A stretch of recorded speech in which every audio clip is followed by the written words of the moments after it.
Estas férias leve o observador no bolso. Na praia, no campo ou entre viagens, acompanhe toda a atualidade sem limites.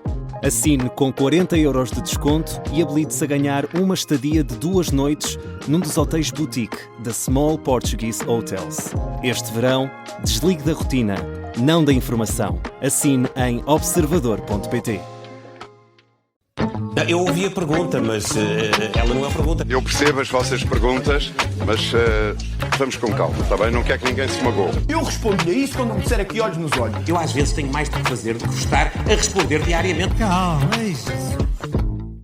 E então, Bruno, há boas notícias que podem ser más notícias? Eu acho que sim, mas vamos fazer o teste. Os lucros semestrais da Galp aumentaram 44%. Fantástico, não é? Yeah. E viva! Ninguém se aborrece à partida com os lucros de uma empresa cujo objetivo é dar lucro.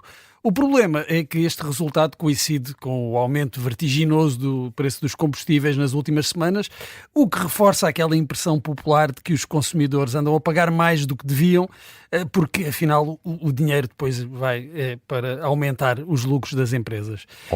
E é por haver essa percepção que a Galp tratou logo de separar as águas, ou aqui de separar os combustíveis.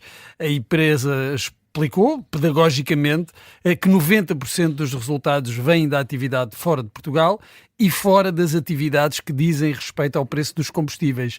E só a necessidade da empresa se justificar já diz muito sobre a forma como uma notícia destas é interpretada neste momento.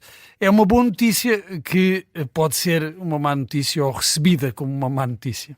Está explicado. É desta que a Justiça se vai interessar pelo que se passa na arbitragem do futebol, Paulo? Trazes futebol? Futebol. É mais justiça isto. Sim. É mais caso de justiça, talvez. Vamos ver, não é? E aqui falamos da justiça civil e não daquela que é feita pelos órgãos próprios da Federação e de futebol e afins, que são sempre muito convenientes para que os assuntos acabem por morrer. Agora falamos mesmo do Ministério Público e da Polícia Judiciária. O Ministério Público já está mesmo a investigar suspeitas que foram conhecidas depois da admissão de Duarte Gomes, que era diretor técnico nacional de arbitragem. A admissão já terá sido uma reação do próprio. Citamos a explicação a um conjunto de informações que, pelo seu teor e sensibilidade, suscitaram preocupações institucionais muito relevantes. Seja lá o que isto for agora, não é? É isso que as autoridades vão apurar. Fala-se de fugas de informação na nomeação de árbitros, por exemplo. De facto, há muitos anos que se contam muitas histórias no futebol e na arbitragem.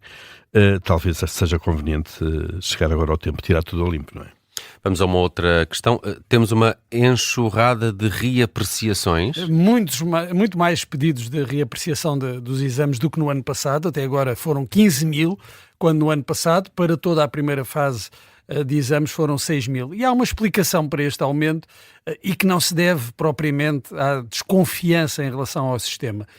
Como os exames agora, nesta versão digital, ou nesta avaliação digital, são avaliados pergunta a pergunta por professores diferentes, já não temos um professor sozinho a avaliar o mesmo exame do princípio ao fim.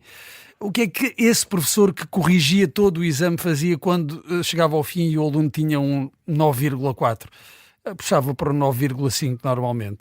São essas diferenças de décimas que estão a motivar o aumento dos pedidos de reapreciação e se o método de avaliação se mantiver nos próximos anos, esta avaliação digital, é muito provável que os pedidos de revisão da nota se mantenham altos, porque vai haver muitos casos em que só falta um bocadinho assim para ter positiva e não haverá um professor compreensivo e generoso a corrigir o teste inteiro.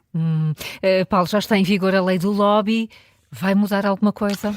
Esperemos que sim, não é? Que aumente a transparência das relações entre qualquer interesse legítimo e os poderes públicos. Foi para isso que a lei foi feita, aliás, foi para trazer luz a uma área que estava, no fundo, remetida muito para a penumbra, para a informalidade, se quisermos. A lei entrou em vigor ontem, após mais de uma década de discussão, de debate, mas como quase sempre acontece no país, também aqui há mecanismos importantes que ainda vão demorar a entrar em vigor.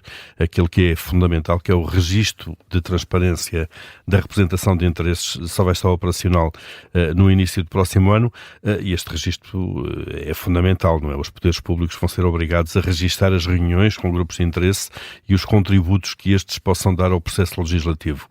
Esperemos que entre em vigor rapidamente e que funcione melhor já agora do que, por exemplo, a Lei da Transparência de Património e Rendimentos. Eu ouvi a pergunta, mas ela não é pergunta. Eu percebo as vossas perguntas, mas vamos com calma, está bem? Não quer que ninguém se magoe. Eu respondo-lhe a isso quando me disser aqui olhos nos olhos. Eu às vezes tenho mais do que fazer do que estar a responder diariamente. Calma, é isso.